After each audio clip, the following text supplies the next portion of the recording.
The Game of Zen explores the often overlooked ways in which professional, personal, and spiritual growth are interrelated.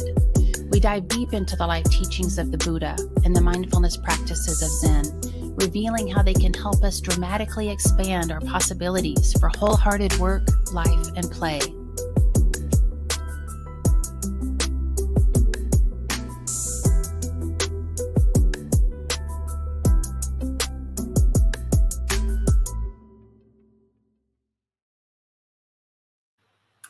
Hello and welcome to a new episode of the Game of Zen podcast. My name is Scott Berman, checking in from Philadelphia, PA, and as usual, I'm joined by my good friend Paul. What's going on out in Colorado today? Hey Scott, good to see you. It's a good beginning of our Thanksgiving week here. We're recording this on Monday before Thanksgiving, and everything has been really good, really mellow. The leaves are still coming down here in Colorado. Weather's great, and family's been geared up for the nice holiday week. All the Awesome. kids are off all week, so. Okay. Yeah, it'll be a festive week. Awesome. And why don't we take this opportunity to give thanks for our listeners? Yeah. We really appreciate it. And I appreciate you. And this is a lot of fun. And we're looking forward to presenting a new episode today. Yeah. Grateful to you too, Scott. Cool. So today we're going to be talking about relationships and how Buddhism and Zen kind of intersects with your personal relationships. This is a very interesting subject, something I've been thinking about for a long time. And how does spirituality and mindfulness and your practice play into the different types of relationships? And I thought it'd be good if we could start at the beginning, when Buddhism first came about and Zen, and how the monasteries evolved over the years and how men and women have interacted. And I know a lot of it's changed. Yeah, very much so. According to Buddhist history, the Buddha, once he became a teacher of a large number of followers, he had a traveling sangha. He didn't want women to be a part of the sangha. And, it's a very, very provocative and, to our modern minds, certainly to mine, an awful perspective to have. Why are you keeping women out? And his reason for that was that he thought there'd be a breakdown in society if women were to join the sangha, because there was a clear move towards not becoming a householder. So it was called home leaving. You would leave home. You would not be focused on a career or on a livelihood as such, or a family. You would be focused on spiritual practice. And he thought if everybody did this, it should be reserved for just a number of dedicated men Mm-hmm. who would carry the teachings on in a formal, kind of priestly capacity. But if everybody did it, including women, that nobody would actually maintain the family structures to keep society up and running. Well, fortunately, his one of his main senior followers, his cousin Ananda, according to legend, made the case that wasn't really fair, and that he wanted that he should allow women into the sangha. So he did, according to legend, let women into the sangha, but still, they were most likely second-class citizens. The nuns were kind of a second-class citizen. Believe there was still a lot of separation between the men and the women. Mm-hmm. So they got some sort of advancement. Now, fast forward a few centuries, and we get to, even a few centuries ago, and the Zen tradition, as it's maintained, quite strongly in Japan and South Korea and Thailand and Vietnam, are very much a monastic practice. So it's still kind of maintained that, well, it's home leavers who are not getting married and having kids, who are really doing the deep Zen practice. That started to change a bit, probably in the maybe 100, 150 years ago. And maybe there were some, maybe it wasn't even that long ago. Maybe it was more like 50 or 60 years ago, when Zen teachers in those traditions were allowed to have family and kids, but still it was secondary, very secondary to their roles as Zen teachers. So that brings us to, more the present day, which is the American incarnation of the Zen. And, the celibate monastic tradition, while it is maintained in a number of really wonderful places around this country, is not the dominant mode of Zen practice. It's more the Zen center, which has lay practitioners who are in relationship and even raising families. So we've opened the Pandora's box of how to practice deep Zen awakening practices while also being in relationship and raising families. Brings us to today. Do you think that that actually was a good idea? I mean, it seems for me it was to open up Zen practice and say, there's certain rules that we have if you're going to be really strict and maybe live in the monastery. But if you're a lay practitioner, you can get married, you can have children, but you can also be very serious about your practice. So it seems to me that opened it up to a lot more people that were. It opened up to a lot more people, and it also broadened the domain in which we are living and bringing our highest, wisdom and compassion to bear. Something of my course of practice, and there was a part early in my practice where I was a resident at the Zen Center of Los Angeles, and I had a strong inclination to become a monk, and in a very formal capacity, not getting a job or developing my career and not really focusing on relationships very much. But I sensed within myself that I would be bypassing important parts of my own personality, my own self-development, areas that I wanted to grow as a person. So I left residency and I actually went and I traveled to another state in order to join friends who had started a company. And I also knew that I wanted to be in a relationship. I didn't necessarily want a family and kids, but I did want to be in close relationship with women and close women. And that was kind of my relational course for a number of years, was to have, it was kind of a serial monogamous path where I had deep, loving, intimate, but not deeply committed relationship with women for about 30 years. And it wasn't until I had, grown up in a number of ways, you could say, that I was then able to actually commit to a relationship. And I got married 4 years ago and inherited kids along that path. But even at the beginning, I knew that I wanted to, while I didn't commit to a relationship, I wanted a relationship to be a big part of my life. I think your story is fascinating, and we've talked about it a little bit before on the podcast about how you spent a lot of years, working on a lot of these practices. You met your wife, and your spirituality that you both have is part of what brought you together. And I think you've said to me in the past that if you had met her when you were 25 or 30 years old, you might not have had the same. So tell me how that, your spiritual growth and hers separately brought you guys together at that point a couple of years ago. Yeah, there's just no question that we resonated and we resonate at a certain spiritual frequency. And I would say that, this is of utmost importance in connecting with someone on a committed path, is to be resonant in terms of your spiritual aspiration.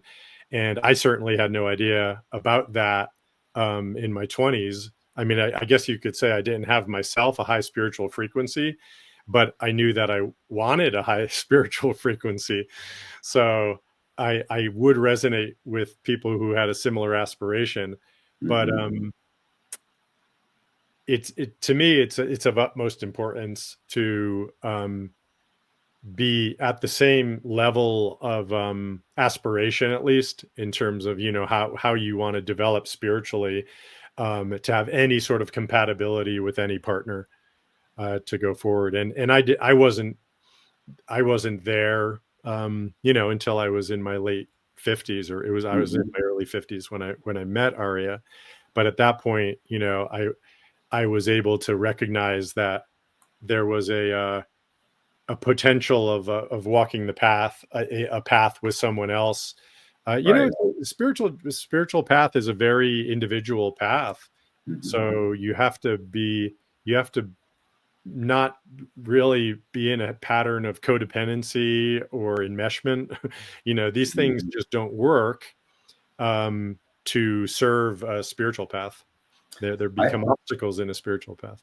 Yeah, and I also think there's been, and certainly I've experienced, where if you're not on a spiritual path, or if you're far apart, that can cause problems in relationships, especially as things change over time. And so I'm curious, since you've met Arya, and have you guys sort of enhanced each other's spiritual path, and she's gone someone down your path, and you've gone down hers, and then you kind of come together? Is that the way it happens? That is the way it happens. Yeah, it is. I respected that she was deeply on her own spiritual path, albeit in a different modality than me. Her main modality is conscious movement. So she does deep, even, meditative practices that involve movement. And she, makes fun of me because I sit a lot. So, I'm the one that goes to stillness, and she's the one who goes to movement. And we kind of josh each other about that, but it's wonderful because we balance each other out. I can't sit too much, and she can maybe not sit enough.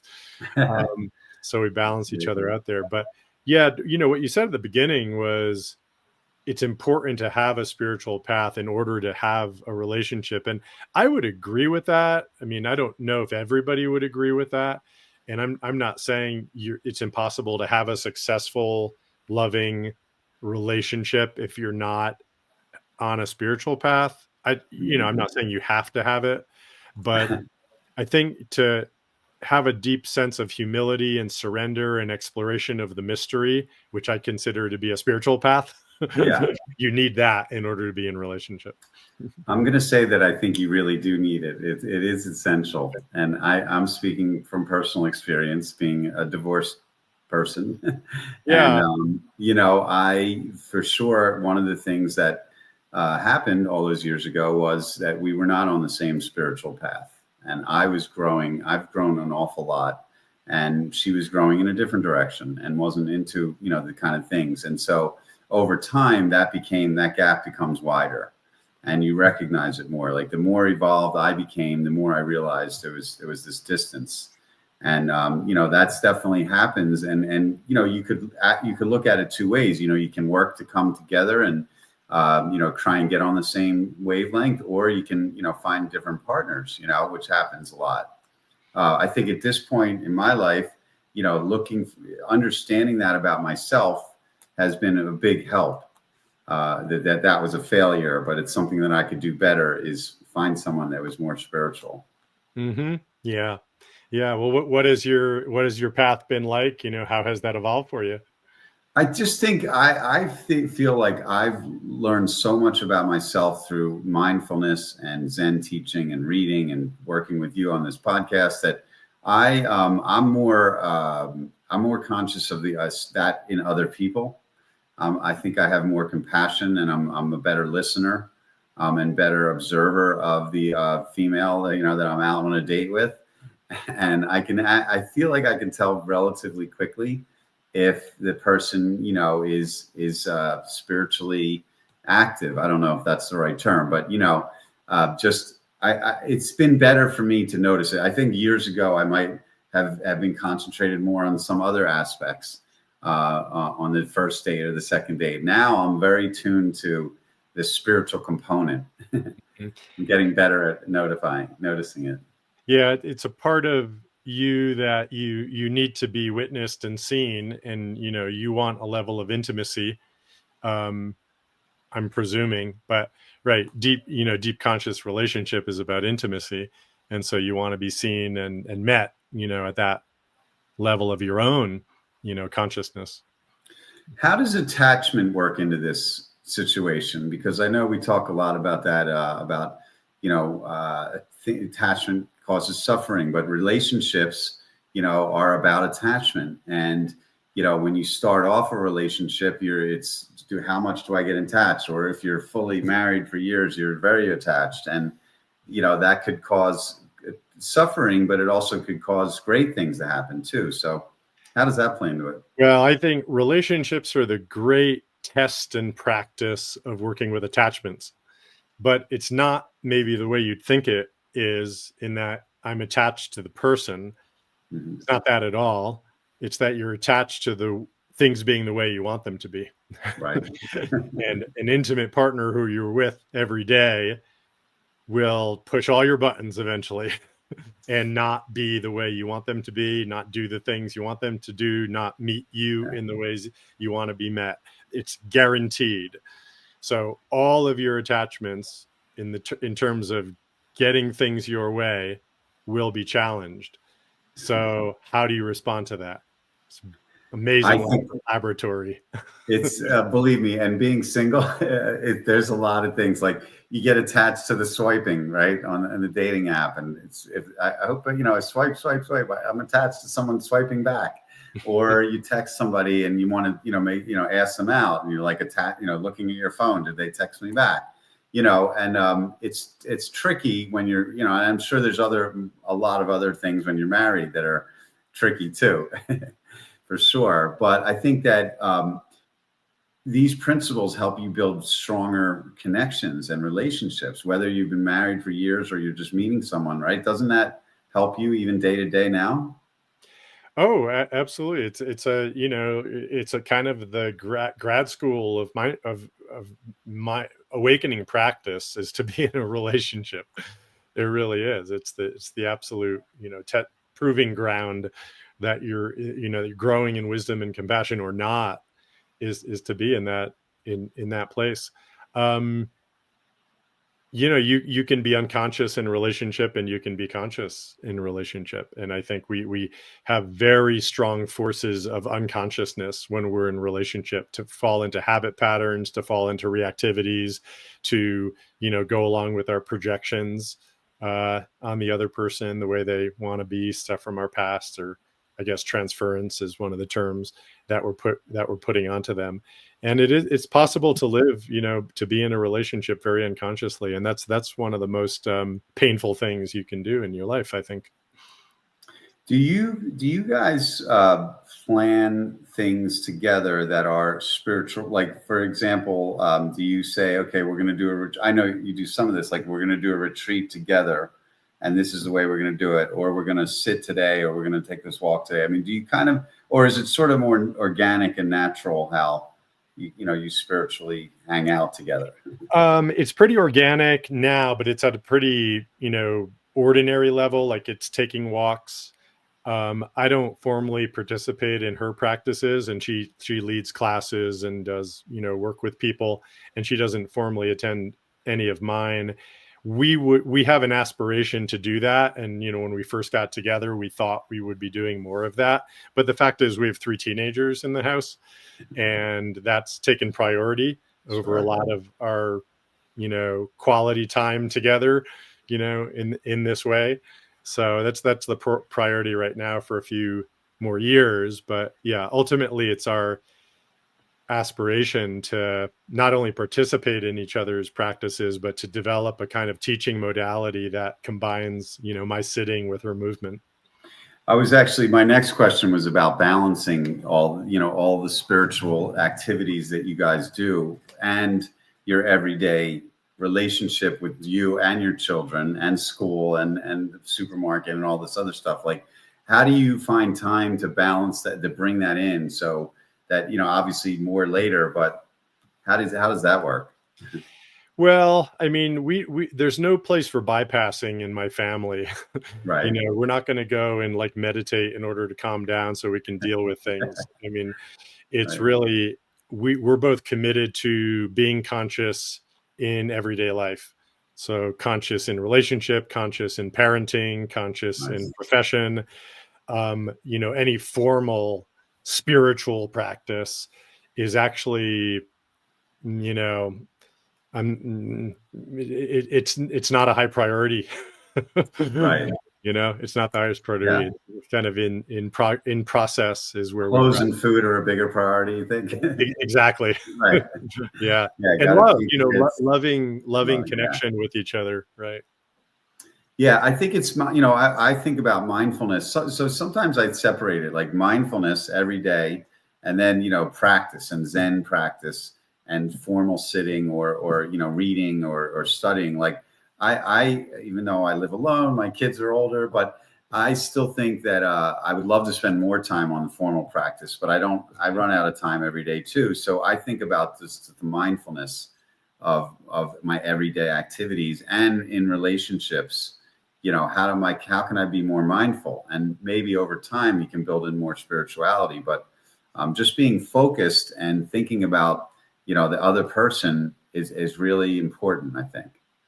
Yeah, that's where the spirituality is needs to live, is there. The formal practice is a way to maintain the sacredness, of it in your life. So to do something regularly, and I probably understated, the amount of formal practice I do. I mean, I lead a group, I lead a Zen center, I see students in one-on-one interview 3 times a week. I see 20 or 25 students a week in one-to-one interview.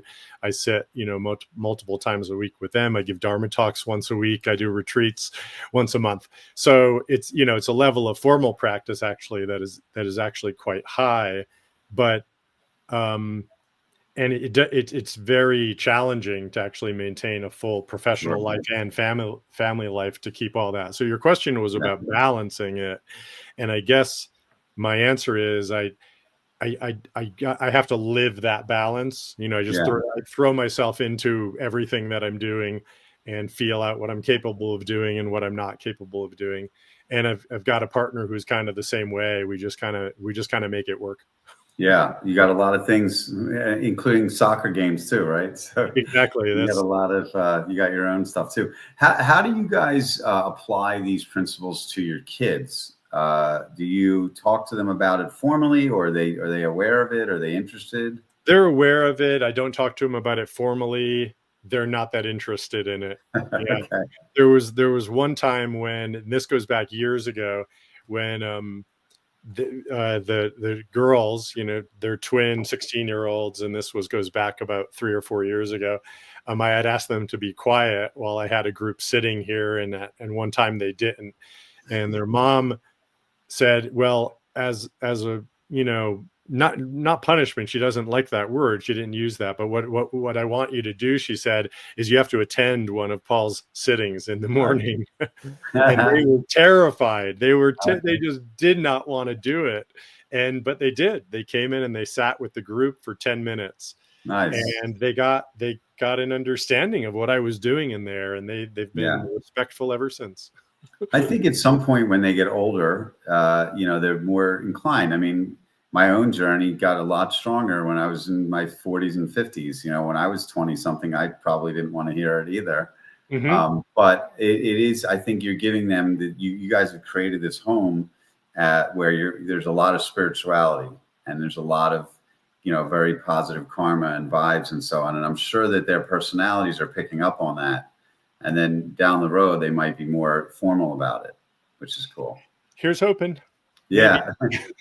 Yeah. No, I hear you. And I do, sometimes when I'm with my daughters, I will bring up some Buddhist philosophy and try and help them through something. And, I don't know. I think some of it gets through, but it's more just, common sense stuff about, I talk about attachment and impermanence. Like if they're having a rough day, I'm like, you know what, this day is going to be over soon and it'll be tomorrow and things are going to change. And I think that they've, the older they're getting, the more they're understanding that, especially the change thing. That's the important thing, is for them to see kind of how you live your life. And I think, we're talking about relationships. I think that's where, if anything is coming across to the kids, it's how we relate to each other. And that's why it's not about, to me, it's not so much about spirituality. That's not the word I use. It's about consciousness, right? Mm-hmm. To be in conscious relationship where we're vulnerable with each other. We're honest with each other. We own our own reactivities, right? Mm-hmm. And, that takes a lot of effort to do that. And I would say we probably do it to a fault, maybe, in not that we psychologize and process, but we're very committed to, go to being fully conscious about what's going on with each of us. And they're seeing that, they're Yeah, seeing that way of interacting with another person. And I think there's more goodness and benefit in that than there is negative. I think that's good. absolutely. And I imagine a large majority of married couples are not that good at that. I And think not. Yeah. right. I mean, I don't mean to be, I'm the single guy, so I don't want to say bad things about marriage, but it's hard. Listen, it's not easy to be married and stay married for a long period of time. So these tools are very useful, I think. And I wonder about, like, when if you have conflicts with her, do you use some of your Buddhist principles and teachings to resolve the conflicts? Yeah, I would say the basic principles we're both committed to, which is, remember again, Zen study is about studying the self. Zen practice is studying the self, right? So if we're both committed to kind of looking at ourselves and what we're co-creating in the relationship and authentically what's going on with us, we've both studied and practiced nonviolent communication, which is an awareness, modality around how to use language in relationship. That's how we bring it in, just to do our practice being aware of what's going on with ourselves in relationship, how we're showing up and how we're not showing up. I want to talk about so Zen and Buddhism are very spiritual, and they're a path, a certain journey, right? But there's also lots of other spirituality out there that people have in their lives that might work well along with someone. It doesn't have to be this. You don't have to be studying the same teaching and have the same. There's so much variety out there. So how does that work if someone comes along and they're into something else that's a little different than that? How does that mesh with what you're into? Are you asking about, if somebody's got one tradition and they might be attracted to somebody in another tradition, and whether that's workable? Yeah. And how do you come together and then grow with each other and share each other's, journeys? And there's a lot of different ways to look at this. Yeah. And I would say that can go in any number of directions. Actually, the differences in the traditions can become, real points of contention between the couple, and to the point where, it's bringing out some what turn out to be incompatibilities in their personality, perhaps. It could go in that direction. But more likely, I would think, if one person is committed to a certain path, well, let me back off that categorical statement. I think, it depending on how, say, experiential or fundamentalist, you could say, one person is, one person who's, say, more dogmatic in their spiritual tradition, fundamental, following a fundamentalism, and it could be a Buddhist fundamentalism, a Christian, a Jewish fundamentalism, and then the other one is more, on the, say, mystical or experiential side, which Zen is, more experiential. That's likely to have incompatibilities between that. I don't know if a couple could really negotiate that. Pretty challenging, because one is going to have a set of strictures that you need to follow, and the other one is more of a path of curiosity and exploration. So the relationship to spiritual authority is very different. But if you're both in a path that has that relationship to spiritual authority, where you might have teachers, but the teachers are guiding you to find your inner teacher and your own, really wake up to yourself, then there's the potential to be on, consistent parallel paths that support, an intimate relationship with each other. I was thinking of the noble truths and the causes of suffering, and anger and jealousy and resentment and attachment and envy and things like that, and they all can be present in relationships. And I think that is a tough thing. Over time, those things have to be overcome, right? And using the understanding of it, understanding that you're being jealous and this is causing a problem here, or your anger is causing a problem there. So doesn't that, the more that you study that, help you get over those things with the other person? Yes. Okay. Yeah, I agree. Yeah. All right. Yeah. The practice is a path of a more successful, relational life. I just think it's also just more in terms of, why am I angry at my partner? What caused my anger? And then the more that I say, okay, I'm angry because she didn't do, this or whatever. So then it's like, okay, then you can sort of communicate that to the other person, Right. and get over it. And that's how you build a successful relationship over time. That's my guess anyway.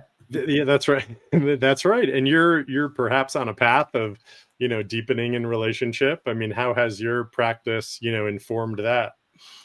Yeah, I mean, it's interesting because I do meet new people. I've been, I meet new women and get set up and this and that. And I am definitely, I think I'm coming across differently than I used to.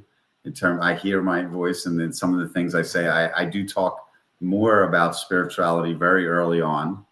I do mention that I do this sometimes, and people say, well, what do you do? Well, I do this and that, and I have a podcast on Buddhism. And it's like, I kind of look at the reaction sometimes. It's interesting. And I'd love to share this with other people. I like talking about this part of myself. I'm proud of it. I love it, and I want to get better at it and all that. So when I'm meeting someone, I want to bring this up, and hopefully they, attach to it. And I've had situations where person on the other side has been, oh, that's really, tell me more, and they're really interested. And then I've had blank stares. Mm-hmm. And it's like, they're like, oh, that's weird or whatever. So it's interesting, from trying to figure out. I also live in, I don't live in Boulder, where there's probably a lot more spirituality per capita than Philadelphia, but who knows? Well, I mean, I'll actually comment on that, is that, one reason I was, attracted to come to Boulder early in my life was that I had that aspiration myself, and I felt there'd be a lot of other people with the same aspiration, and also partners, and but potential partners. And I've I would say almost all of the women I've been, in intimate relationships with leading up to my wife Aria have not been Boulder Okay. Boulder women. There And goes my theory. yeah, and we're making really vast generalizations, so I want to be careful about that, because there's not, truth in that. But I do want to say, it's possible to sort of have spirituality as just another calling card, another credential. Yeah. So it cannot be, I'm just gonna, do my yoga practice and get all the yoga accoutrements, and or become a Zen student and get the accoutrements in order to burnish, my own personality as an attractive partner. There is a lot of that. And if you'll find someone who's as sincere, you'll connect with someone whose depth and sincerity of practice is at the same level as yours, right? No, you're not fooling anybody, and no one's going to fool you. I will admit that on one of the dating apps, at one time I put down like mindfulness. Okay. All right. Yeah, I mean, it's just something I'm into, and I figured someone sees that and they're into it too. They'll say, "Oh, that guy might be interesting." So, yeah, it is part. I do think it is part of what I have to offer out there to the world, and I think it's important for me personally to find someone that has that to offer to me too. So when it happens, it's nice. Is it a requirement though? I mean, there are certain situations where compatibility, there's people that aren't, they're great couples. They've been married forever, but they're not spiritual. So, how do you explain that?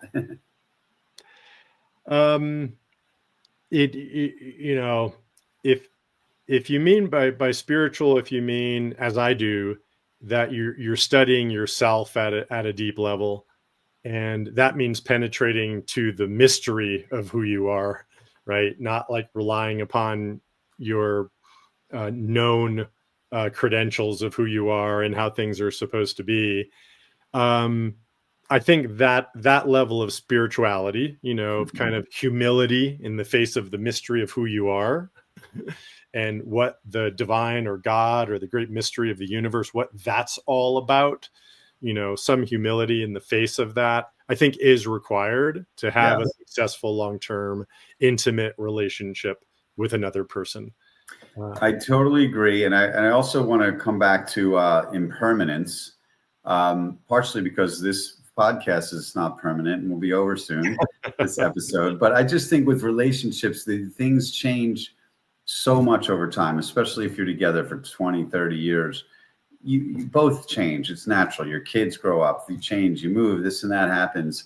And some level of growth has to be, you have to be on somewhere in the same ballpark of growth. And obviously people are way different and they grow at different points, but you can't, you grow apart, you grow together, you grow in the same direction.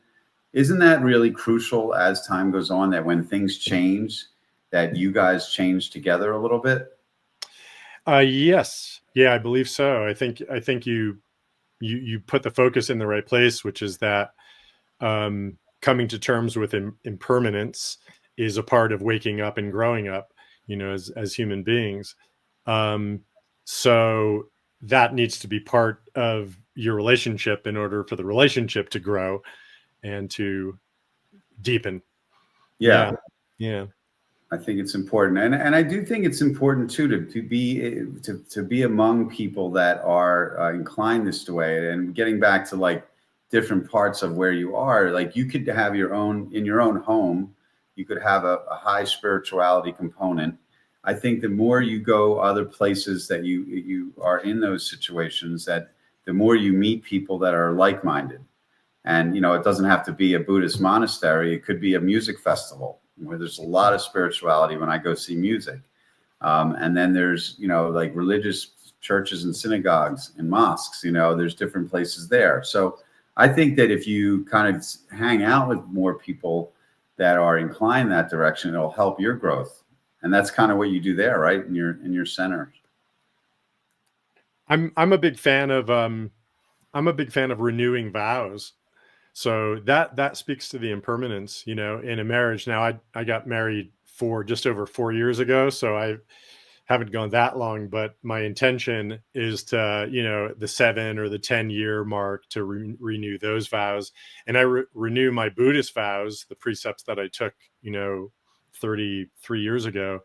I renew those, 4 times a year in a ceremony that we do at the Zen Center. So that to me is a way to re-enliven, your aspiration and re-explore, your commitment in the context of changing conditions, right? I didn't realize you did it, renewed your vows that often. That's pretty cool. Do you talk about in those vows, are there things about relationships that you repeat those 4 times a year? The vow, so there's a ceremony called the Fusatsu ceremony, which is in many centers done monthly, oftentimes on the full moon. We do it quarterly at our Zen center.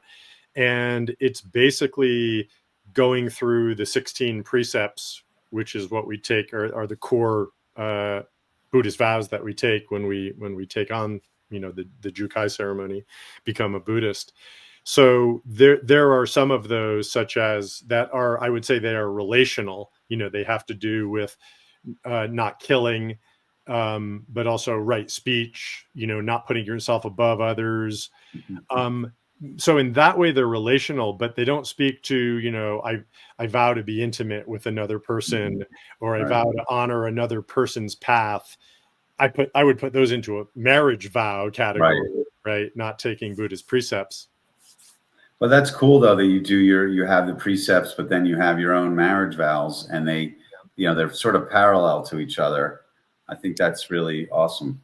Yep, they are. And actually, I'm pointing, for those watching the video, these 2 cards up here over my shoulder on the back wall. Those are our marriage vows that Nice. me and Arya wrote out, which 6 of them were the same, and 1 or 2 of them were different, respective to what we were honoring in the other person.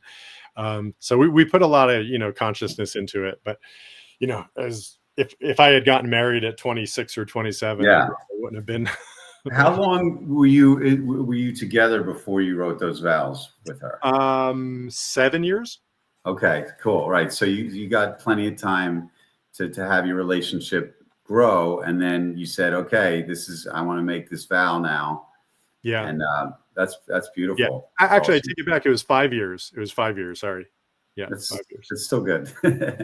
Yeah. No, that's great though. But I think it's very enlightening actually, because, you can't do that in the first couple months or a year probably of meeting someone, but over time, back to my point about growing, this is my vow is going to be this, and repeating them is important because over time, you have to stick to it to have a successful relationship. So right. That's fantastic, Paul. It's really, I'm impressed by what you've done there. And it's always inspiring to hear about your family situation and how you came into it later in life, but it sounds, really lovely. Yeah, well, none of it was planned. Well, either was my divorce. That wasn't planned either. So, but I learned a lot. Listen, I also I think about learning from, you learn from good and bad in life, and you learn from your own personal relationships. And that's why therapy is important. Meditation and mindfulness is important, and examining your good and bad traits. I think that's a spiritual practice just by itself, is just taking the time for self-compassion and examining what went wrong in the marriage, or what would I like better next time? Yeah, definitely. There's kind of there's even an atonement process you can go through. So to become at one with the things that you did and the consequences that resulted from them, and that kind of karmic atonement produces something in the next iteration of your relationship, as you're probably finding out now. Yeah. And you can't change anything that happened back then. No. And, I wouldn't want to either. 2 wonderful children. Right. And I'm blessed. And I have a ton of respect for my ex. And I'm sure she would say the same. So I think now, though, I'm a different person and I'm looking for someone different. And I think that's perfectly normal. At least I hope so. Yeah, definitely so. Well, you put out a certain vibration, and you listen for the people who are resonating on at that vibration. It's kind of subtle, but you see it in the look of recognition in people's eyes, and the words they use, and the things that you're curious about in you. Those are the important things. Yeah, this has been great, Paul. Fantastic. Anything final you want to share with our listeners today?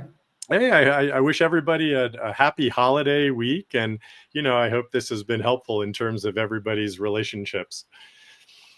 Yeah. And I also just want to add real quick, I think the holidays are actually a really good time to re-examine these things too, and spend, we're together with more family. And I think I always enjoy getting together with people in the holidays and thinking about my relationships with all, the kids and the cousins and all this stuff. So I think that's a good time. And of course, giving thanks for everybody. So once again, thanks everybody for tuning in today. We'll be back soon with a new episode. For more information on Paul, please check out the Zen at Work newsletter, zenatwork.org. It's got great coaching programs. And also you can find us both on LinkedIn. And please like and subscribe to our podcast. And thank you, Paul. This was great. Thanks, Scott. Thank you for joining us on this exploration into Zen Buddhism and its transformative influence on work and life. We hope you'll subscribe, share, and comment wherever you get your podcasts. May your journey be one of continuous growth and mindful living. From all of us here at Game of Zen, wishing you peace and prosperity on your path ahead.